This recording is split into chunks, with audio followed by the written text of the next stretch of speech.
Avance Universitario, el podcast de la Universidad Autónoma de Zacatecas, es la voz de la comunidad universitaria.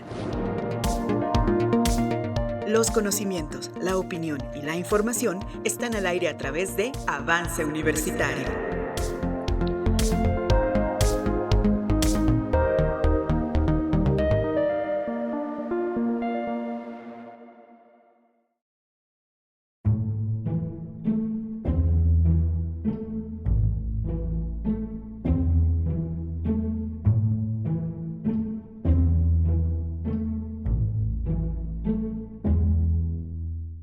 Hola, ¿qué tal? Muy buen día, estimado público Radio Escucha. Esto es La Vuelta al Mundo en 80 libros. Y como en otras ocasiones están con ustedes Javier Acosta y Sigifredo Esquivel. Hoy hablaremos de alguien, o mejor dicho, algo que definió Borges no como un autor, sino como un sistema literario, un género literario propiamente. Es extraño porque Jorge Luis Borges tenía pocos comentarios elogiosos para la literatura española, con quien tenía una relación de amor-odio. En efecto, estamos hablando de Francisco de Quevedo y su poesía completa, bueno, una edición de la poesía completa, porque cabe señalar que su vastísima obra, cerca de 900 poemas, dejó también una serie de textos inconclusos o no corregidos.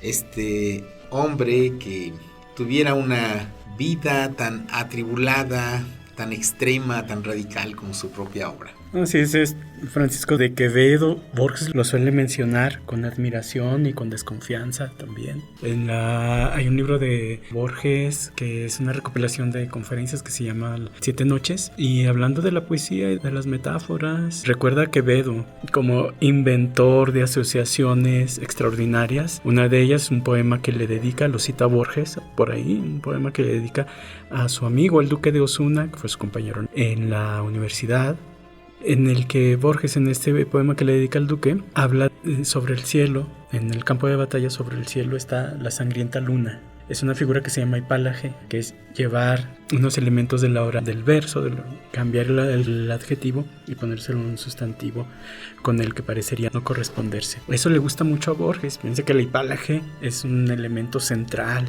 de las construcciones poéticas. Como hablando de lunas, alguien que no era tampoco, que no era muy admirado, al contrario, por Borges, que es Neruda, habla de la luna polvorienta de la aldea, que también es una hipálaje. Ahí hay algo curioso, la luna y sus hipálajes. Y Quevedo es, para la historia de la literatura, un ser que vive en los extremos. Al mismo tiempo, muy intelectual, muy serio en sus acercamientos filosóficos, podríamos decir, a la poesía, místicos también en la poesía, y por otro lado, el más burlesco de todos los poetas. O sea, sí, ahí habría que hacer una batalla a ver quién le gana a Quevedo, a la burla, pero yo creo que ni en cantidad ni en acidez le podrían ganar. Yo tengo una relación también íntima, podría decirse, antigua con Quevedo, porque le gustaba mucho a mi papá, y yo creo que yo tendría como unos 7, 8 años cuando mi papá me obligó a que me aprendiera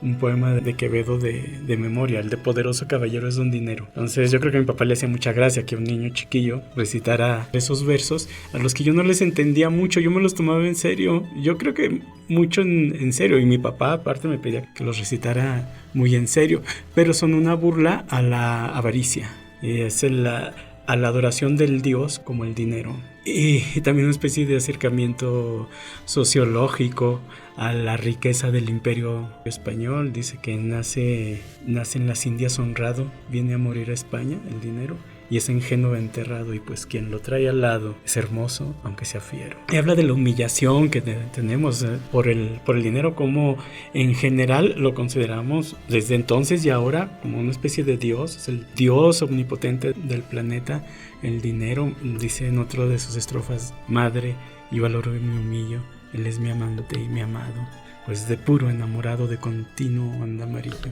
Sí, es increíble este autor, que evidentemente no se puede pensar sin un contexto histórico-cultural también muy complejo, donde habría que incluir a figuras claves también como Góngora. O sea, no se puede entender. Góngora y Lope, Calderón de la Barca, Cervantes, por supuesto, y también la y poesía. De este lado, Sor Juana, también de este lado Claro. del charco, que forma parte de esa gran mitología de la literatura española, ¿no? De la cual somos herederos, ¿no? Desde luego que sí, estuve releyendo algunos poemas de Quevedo y los encuentro de una frescura, de una actualidad, de una vigencia, de una potencia. Evidentemente, perdón por la muletilla de evidentemente, porque nada es evidente en realidad. Podemos recordar las palabras de Harold Bloom cuando define un clásico a partir de esa creación mítica, esa imaginación radical, ese despliegue de la imaginación que crea una visión del mundo. Y creo que en Quevedo hay esta potencia que tiene su obra para darnos una visión del mundo, pero además desde una perspectiva crítica. Como bien lo ha señalado, la ironía, el escarnio, la burla, la sátira desmedida, finalmente llegaron al propio Quevedo. O sea, parece ser que nada escapa a esta vorágine que él en algún momento, desde muy joven, empezó a generar, un poco imitando. Yo creo que la relación de Quevedo con Góngora Yera, el poeta, es muy compleja porque hay burla, hay reconocimiento. Hoy en día los especialistas, usted sabrá más de este asunto, doctor, señalan que era más bien una enemistad literaria, o sea, era más bien una esgrima retórica, pero en fin, generó odios, pues de ahí por y ahí enemistades empezó. que incluso le costaron la cárcel. Estuvo preso, enfermó gravemente. En fin, es un hombre hijo de su tiempo. O sea, la perspectiva antijudía, la perspectiva terriblemente misógina atraviesa su obra, y paradójicamente tiene uno de los más grandes poemas sobre el amor que puede profesar el ser humano a una mujer, o bueno, a la figura del amante, ¿no?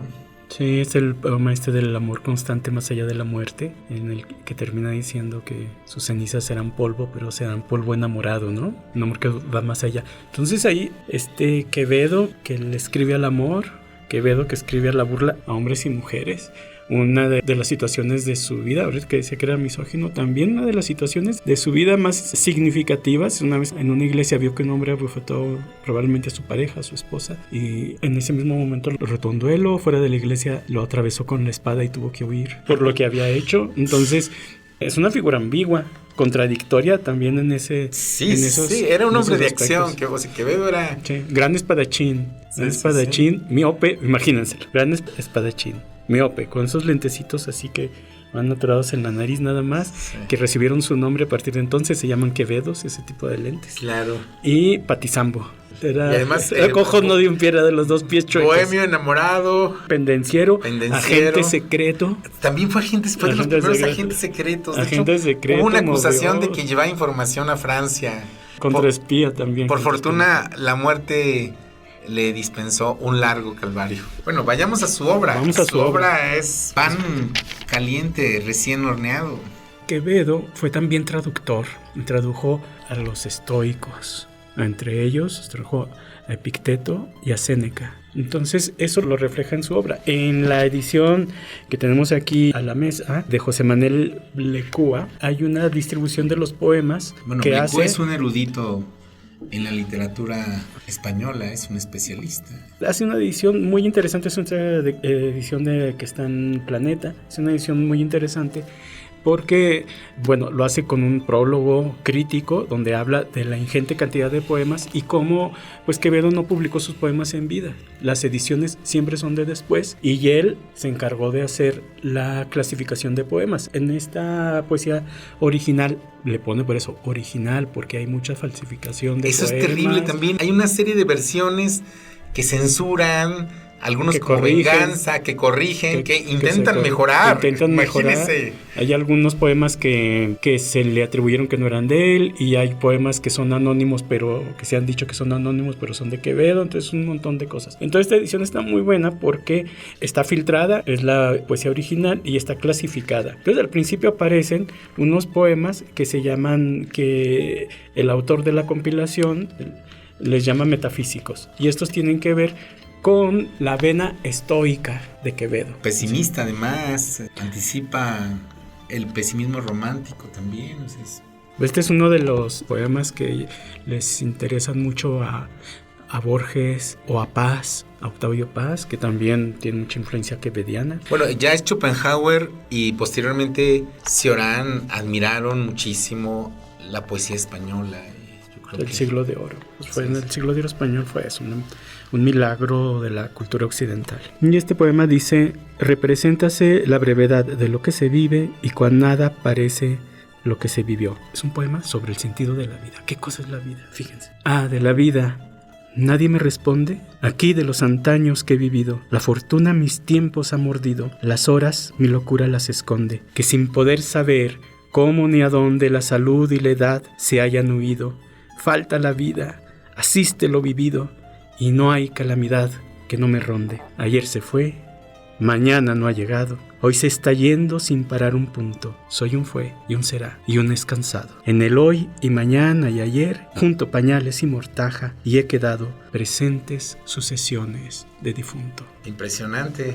Sí. Y además leemos a Quevedo y, como diría Roland Barthes, cuando habla de los clásicos, dice que los clásicos se vuelven lugares comunes. Las expresiones del soy un siendo cansado, todo este juego. Soy un fue, un será, un es Sí. cansado.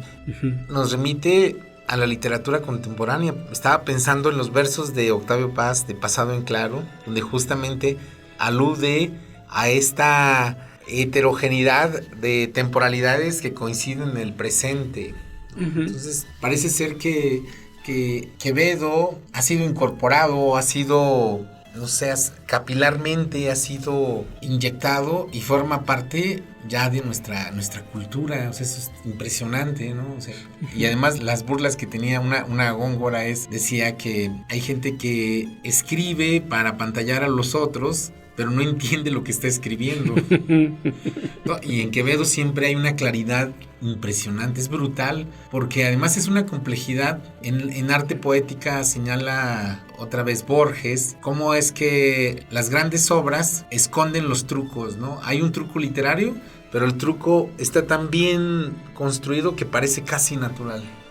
La poesía de Quevedo en muchos momentos tiene esta aparente sencillez, porque evidentemente no hay sencillez, como diría nuestro héroe nacional, todo está fríamente calculado, y en Quevedo vemos esta potencia para configurar de manera muy orgánica forma y contenido. Y también el otro Quevedo, porque también hay un Quevedo del hipérbato, del lujo, del lenguaje. Fíjese que un poeta mexicano, David Huerta, conocido, solía decir que era falsa la separación, tajante desde luego, entre lo que se llamó el conceptismo, estas características de las que está hablando en Quevedo, y el culteranismo, que sería más bien Góngora, que es sugerencia, más indirecto, más por vía de un lenguaje cifrado en la cultura, mientras que en los conocimientos culturales, en la tradición mitológica, etcétera, que requería un contexto y también una sugerencia, mientras que, como acaba de decir usted muy bien, Quevedo era muy directo, pero David Huerta gozaba poniendo ejemplos de versos de Quevedo que parece que son de Góngora, y de Góngora que parece que son de Quevedo. Pero en efecto, Quevedo tiene la facilidad para decir directamente, un gran talento para decir directamente las cosas. Ahora, en este poema hay juegos que uno dice, sí, es cierto, también hay humor, hay mucho humor en este poema, hay juegos con el lenguaje. Por ejemplo, en el que dice, ayer se fue, mañana no ha llegado. Son casi obviedades, no diría, ¿y esto qué? ¿Qué es lo que pasa con el ayer? Pues sí, claro que se fue, y el mañana no ha llegado. Sí, pero aquí funciona justamente el sentido de la ironía, ¿no? Aquí hay una ironía magnífica y combinada con una musicalidad también extraordinaria. A mí me gusta mucho esto de falta la vida, asiste lo vivido y no hay calamidad que no me ronde.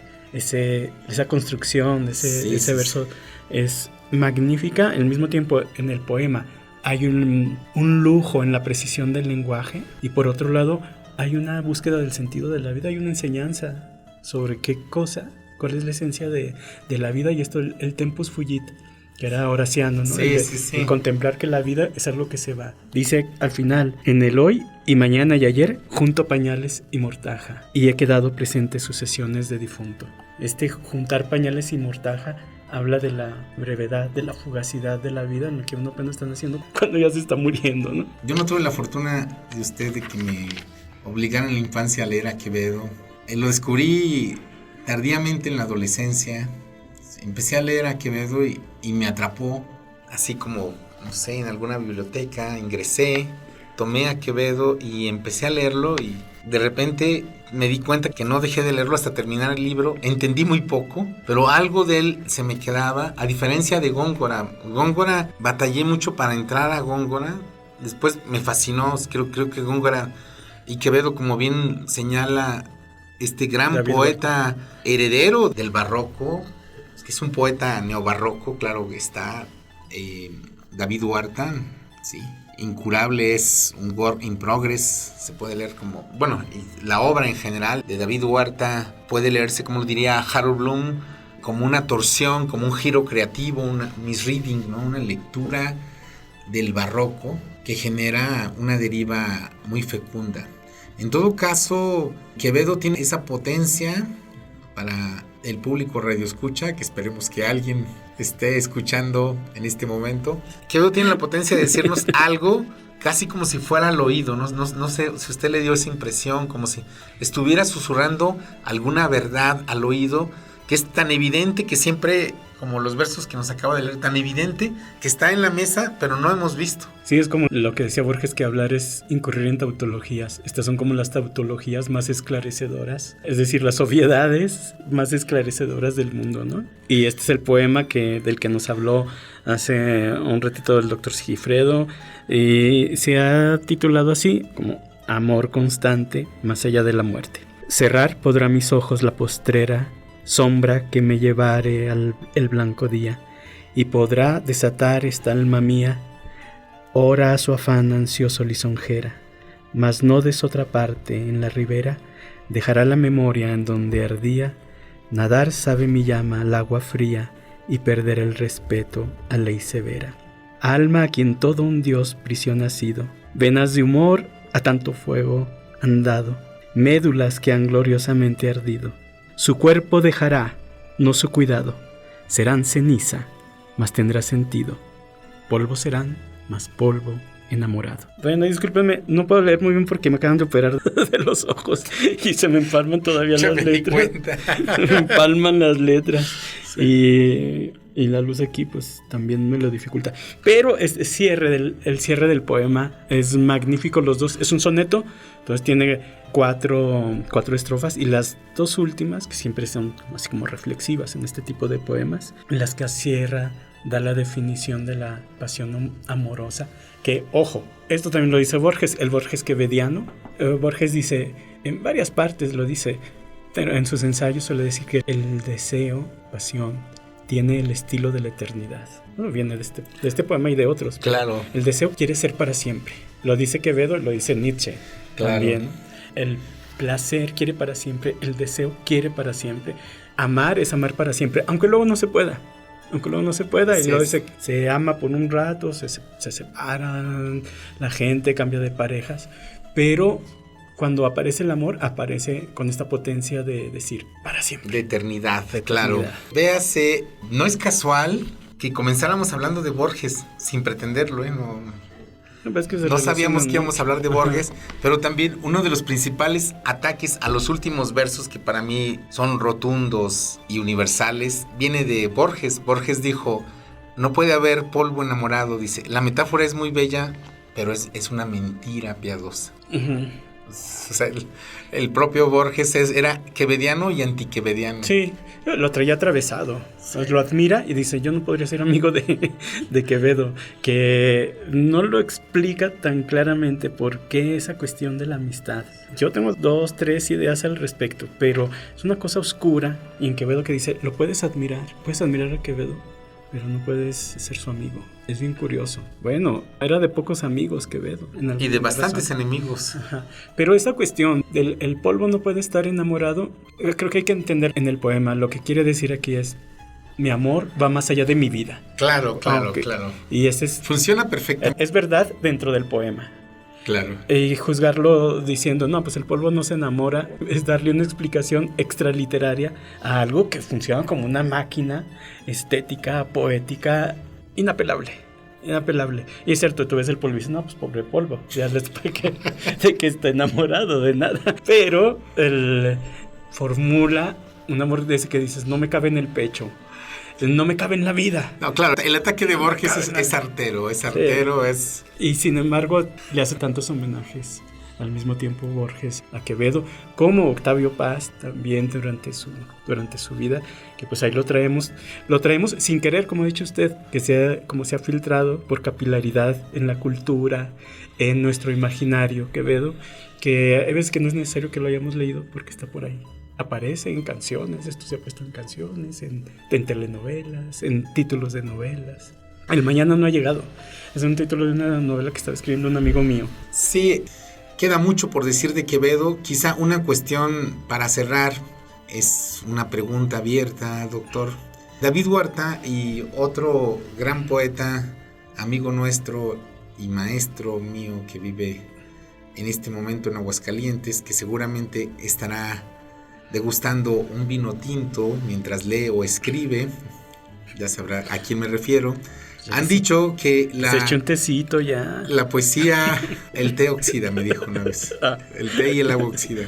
La poesía clásica de Quevedo, de Góngora, es imposible de seguir en su forma estética, que la forma estética del soneto, del verso, de las formas clásicas están agotadas. Sin embargo, el propio, mencionábamos a Borges, Paz, Borges, entre otros, incluso en algún momento el propio David Huerta, ¿no?, le dieron vida a estas formas poéticas. ¿Qué piensa de estas palabras que han dicho muchos poetas? Bueno, incluso Eduardo Milán también ha señalado. Sí, se está hablando en contra de las formas establecidas. Milán, por ejemplo, y tenemos esta idea de que ya pasó el soneto. Y yo estoy de acuerdo y estoy en contra por esto. Estoy de acuerdo en que sería ingenuo ponerse a escribir sonetos como si no se hubieran escrito todos estos sonetos.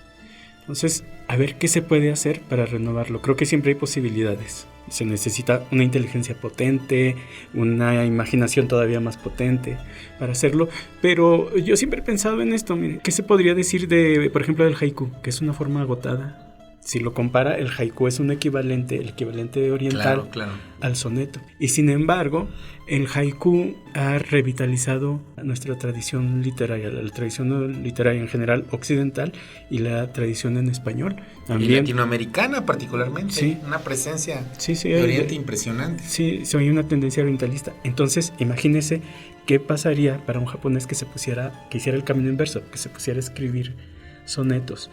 Nosotros ya no podemos escribir haiku, ellos ya no podrían escribir sonetos. Creo que esos extremos nos pueden decir que, como decía Félix Duque, no hay nada agotado, solamente abandonado. Así es. Bueno, estimado público Radio Escucha, los invitamos a que lean a Quevedo, a que descubran su vastísima obra, su obra, como toda obra clásica, infinita. Siempre estamos diciendo, como dice Calvino, estamos releyendo a Quevedo y cada lectura es una lectura nueva, inédita. Esto fue La Vuelta al Mundo en 80 libros. Estuvieron con ustedes Javier Acosta y Sigifredo Esquivel. Hasta la próxima.